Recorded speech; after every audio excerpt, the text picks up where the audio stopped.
will tour the city of Da Nang, Vietnam. Located in central Vietnam, the city is known for its beautiful beach, fresh seafood, and historic sites. On day 3, we will show what you can expect when going to Bana Hills when it is rainy.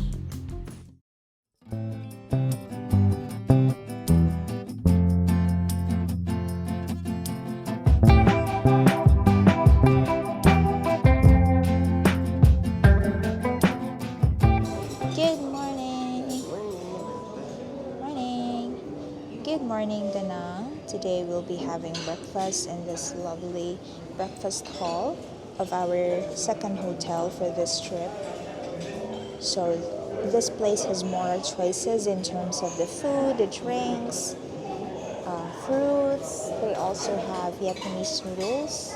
All the way there. And I'm super excited to try all of their breakfast food here.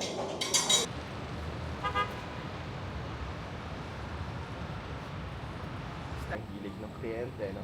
Party. Yes. Really like some do. This Tapos i-message natin yung kliyente. Lambena, sama. This is the bar section on the rooftop. It's still closed because it's still early in the morning.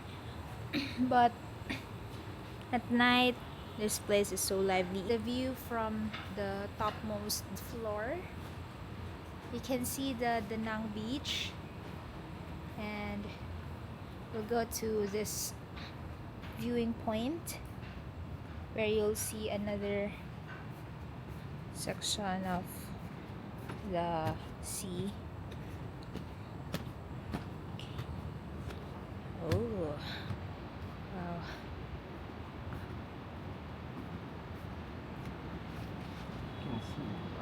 Tingin mo, bakit walang hotel dyan sa kabilang side?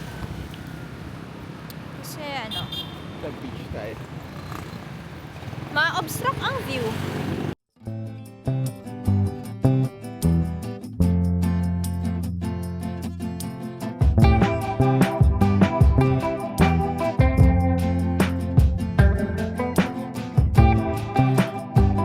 We're now at Da Nang Beach.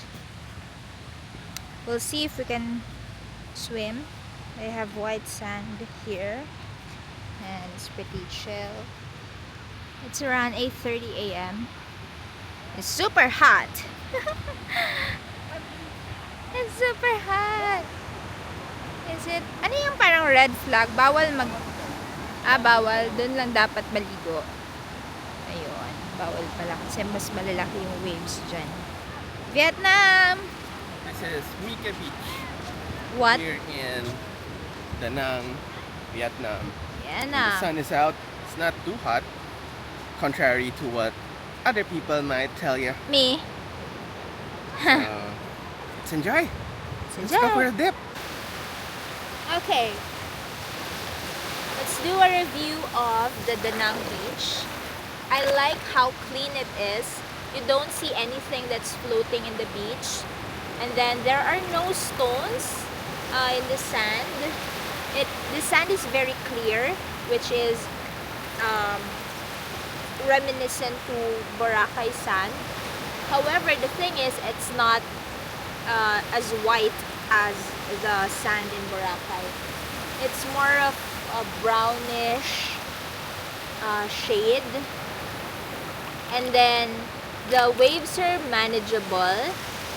It's very swimmable actually. Even for those who are not really good at swimming, you can take a dip here. Das just finished swimming and he enjoyed. Review of the Da Nang Beach. Huh? Review of the Da Nang Beach. It's such a good swim. You like it? The water's like at the right temperature. It's not too cold. And then you're stepping on sand even from like that far away. And it's so shallow. Very So, shallow. And the waves are like, okay lang, sakto lang. Tolerable. Hindi siya super like, lakas yung hampas unlike, say, Bondi. Yeah. So, How would you compare it to Boracay? well, Boracay has been more established. So, mas developed doon. Like I guess, the accommodation from here, more restaurants, more activities, and syempre, whiter sand. And there's marine life in Boracay. True. But like, if purely like swimming, this will be better than most beaches I've been to. Even Bali, no? Bali, because like, mas cleaner ito. It's wider, less crowded. Yeah, it's a good swim. Those are the traditional fishing boats of the Vietnamese people.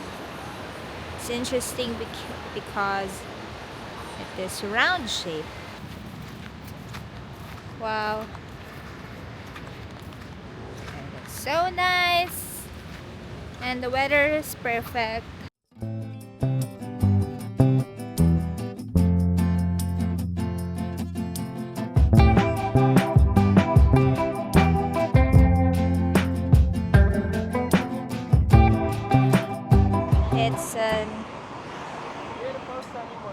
It's a beautiful sunny morning, just like what Des said. Oh, there's a motor. So dito tayo sa side. We're here in Da Nang. Today will be our full Da Nang city tour. And we'll be heading out for lunch. We started our day. What? Muiko? Muiko. Not sure if I'm pronouncing that correctly, but we'll see later the spelling and let's try to pronounce it. So, right now, we are on our way to the lunch place. We started our day earlier by having our breakfast at the hotel and then taking a quick swim at the beach. So, now, after taking a shower back in the hotel, it's time for lunch. And then we'll be starting our tour around 12 noon. Okay. Xin chào. We are here to try famous local food here in Da Nang called My Quang. So this is a chain restaurant. So I'm excited to try it. My Quang. So the noodle mixed with mixed seafoods. Yeah. And then you have your gulay here, and then our drinks. And let's try. Here we go. No, I'm gonna try this one first. Does it taste like? Very tasty. Try mo. Pork roll. Ah, yes. Okay, thank you.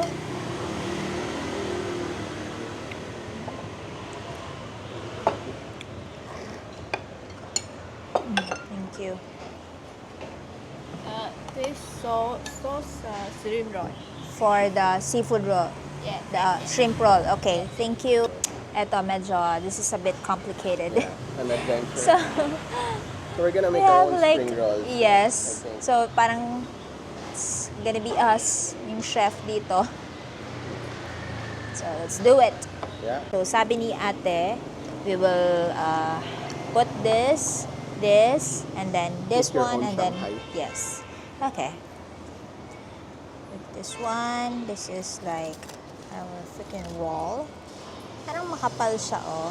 And then, this one is like, parang rice noodle, but in a rectangle form. Naman, this one naman, parang, maybe we're gonna open this one. Hindi naman siguro i-open. So, let's just do it and wing it. Ah, this one. Okay. Oh, okay.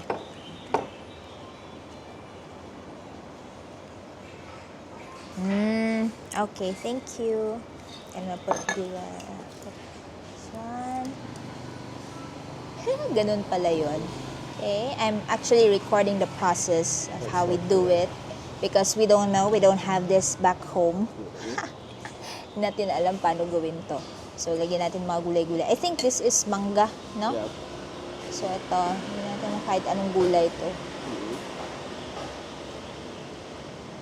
You like your, your... Yeah, so good. Tapos, ito yung pork natin. Pork slices. Cooked ba to? Parang steamed, I think so. no? Tapos, ito yung sauce niya. Or like, i-roll mo muna siya. Ay, And then roll you ko just muna. dip it. Ah, okay. Let's try. Dip it.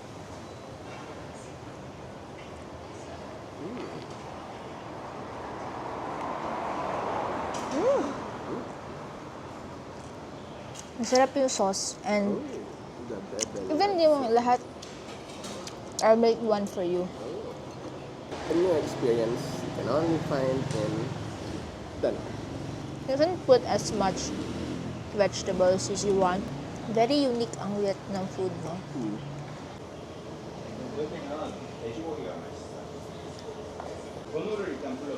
Di mo masyado ma-feel na gulay, no? Which is nice. And considering the gulay are fresh. This is a unique eat. We ate a lot of green food, and Des also ate gulay, which is perfect. His mom would be happy. Oh, we're done eating. Done! I'm so happy now. You're so healthy. You finally ate vegetables. On our way back to the hotel, because the driver will be picking us up there. So, we're so full. Something to try in Danang. The local food. Now we are already starting our Danang city tour, and we will be exploring several places within the city and documenting them as we go.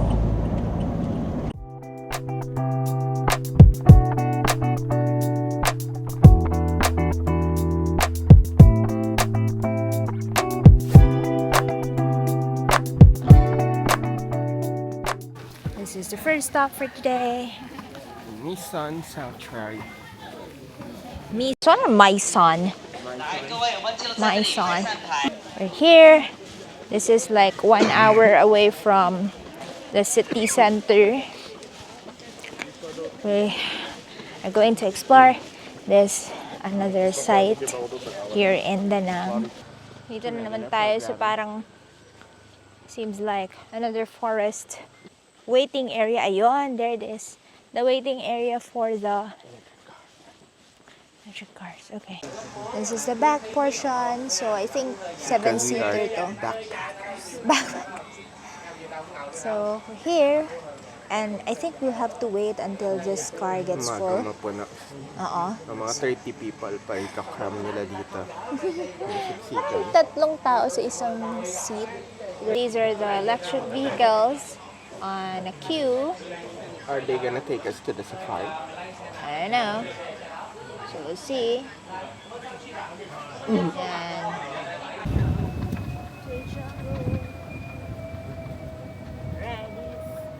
electric vehicle.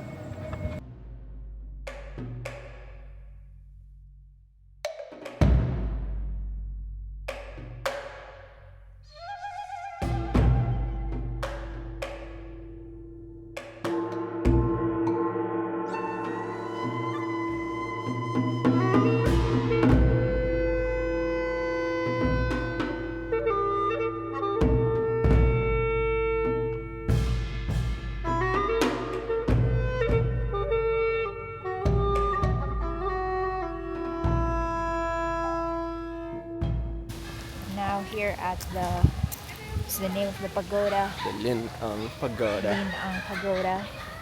And I'm not sure if there's a little hike, but we will see. Just like the other spots. This is actually the first time that I've encountered Kabayan. Filipino tourists as well here in Danang.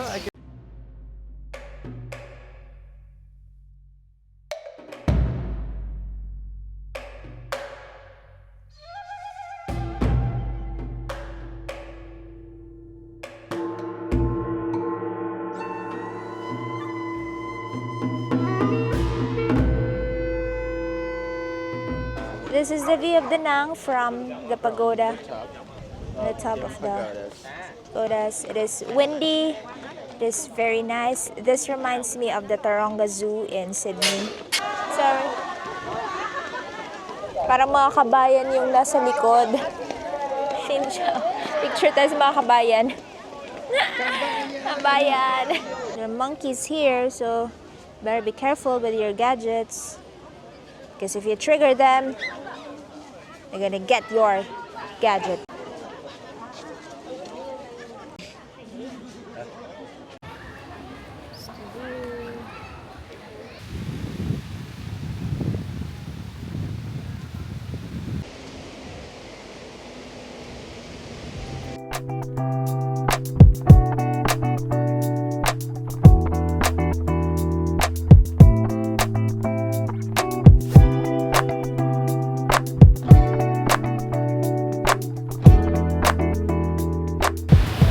Finished visiting the Da Nang Cathedral, and now we are here at this vibrant street. I'm not sure what this is called, but it is full of shops, full of spas, a lot of restaurants and cafes.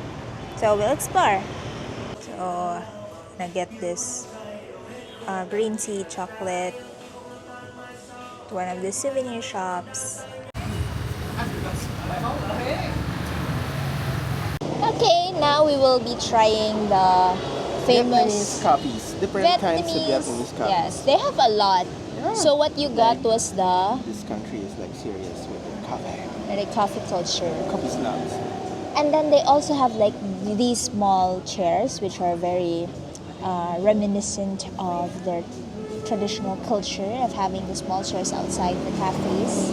Also the view of the streets and the motors right across where Adds you to the are. flavor. Yes, the dust. Coconut egg coffee. And then for me is the salt coffee. The best flavor of the month. Yes. Cafe Moi. I'm not a big coffee fan, but the one I tried in Hue was really good. So I wanted to see if it's the same or If you like drink coffee, is it the same quality as Yes. in Vietnam, in Da Nang? although I read that coffee in Hue originated in Hue, so it was their specialty. So we'll see how they will make their own twist in this cafe in Da Nang. Those are the tiny chairs, and then we got our souvenir, some water, and there's the street. He's here. This is the salted coffee, and then the coconut with the egg coffee.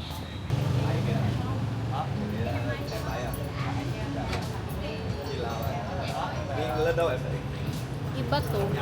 Or baka i-mix pa. Okay, let me mix it. This is not it. Iba yung sa wet. Matamis. Diba? Walang hint of salt.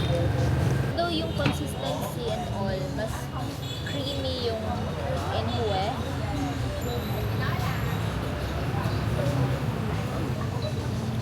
Egg. Hindi ko na-feel ang egg.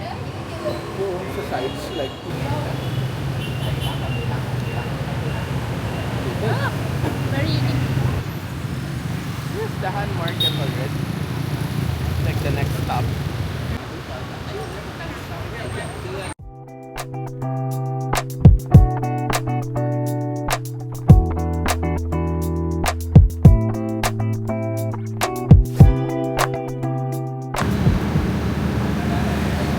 This is lobster. Chili.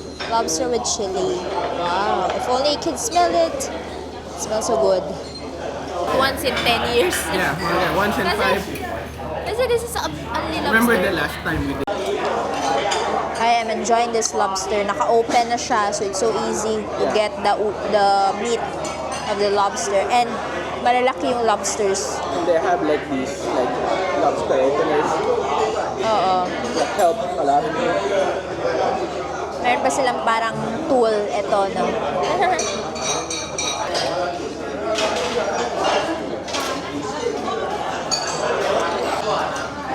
Let's try this one. Cheese lobster naman.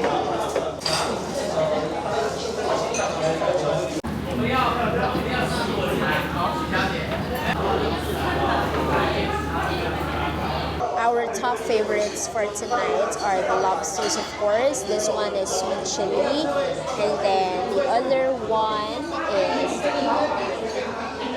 lobster with grilled cheese. Melted grilled cheese. For dessert, I have this small cake. I am so full. I finished a lot of lobsters. I can't even count the number of lobsters I ate tonight.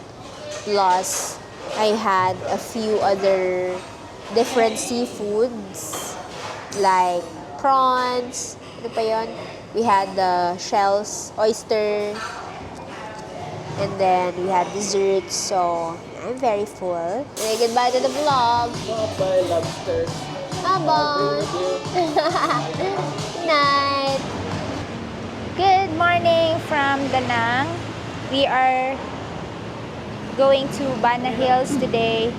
Saan? Good morning. We are going to Bana Hills for today's itinerary. We're now in Bana Hills and it is raining really hard. So I bought this jacket for 370,000 Vietnamese dong. So that's around 800 plus daw. So wala, I don't have a choice. But we'll make do of what we can during this day.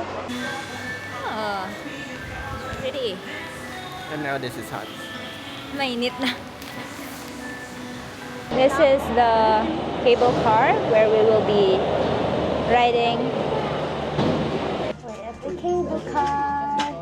And we are going up the Bana Hills. And this is very exciting. So no matter what the weather is, we'll do it. Yeah. We took the cable car and we arrived. It's fogging. It is fogging, so it's only, yeah, it is cold. Para kayong nasa Korea na. Ano ba to? Preview of our Korea trip. Grabe, ang lamig. It's so cold and it's fogging and it's raining at the same time. But we're having fun and we're doing our best to enjoy. So this is what you will expect when you go to Bana Hills on a rainy day. You get At a free least shower. free shower. And if you have like And a I fear guess of heights, this is still like fewer people because most people don't want to get wet. Yeah. So less photo bombers yes, with no views. with the views, with the views, yun lang. Yeah. But still, it's still an experience. Yeah, this reminds me of You need the to have one. like the proper mindset. Yeah. Like, Plus, this reminds me of the time when we were in Switzerland. Yeah. Parang ganito kalamig. it reminds me of watching the movie The Mist or The The Mi- Fogs. And then we're aliens. Okay. Ayun. Yan.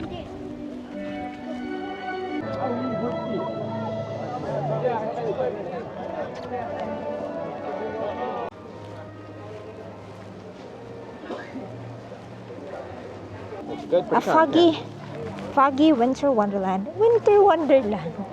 There are a lot of different attractions here at the Bana Hills. It's not just the bridge. So at this time we are at Le Jardin, and there are a lot of all these beautiful flowers.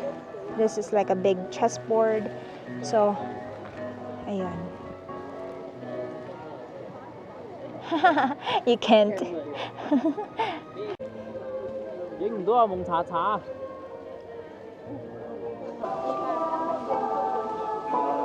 This is another section of the Bana complex. So we'll see a pagoda here. Here's the pagoda. It's covered with fog, but I'm not sure if you can see clearly. We're going to the French Bridge, and then we have another cable car ride today, now, rather. And then as you can see at the back, it's super foggy. Super foggy.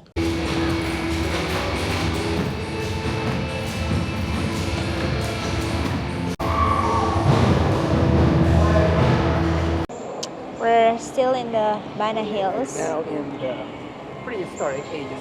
Prehistoric ages. This is the Jurassic World. And I did not know that there's like an entire amusement park. Oh no, them faces. Ayan, yung nalipad, kukunin ka dun sa taas.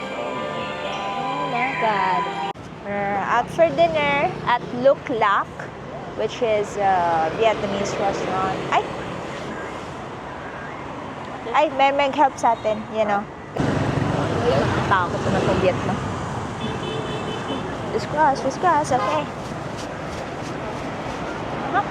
Thank you. Luk Lak. Okay, tonight's restaurant. Okay, place looks nice. Thank you.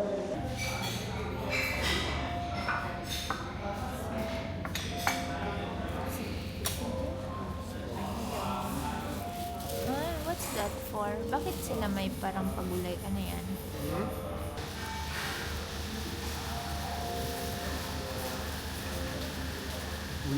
Ah, okay. Thank you. Laki na.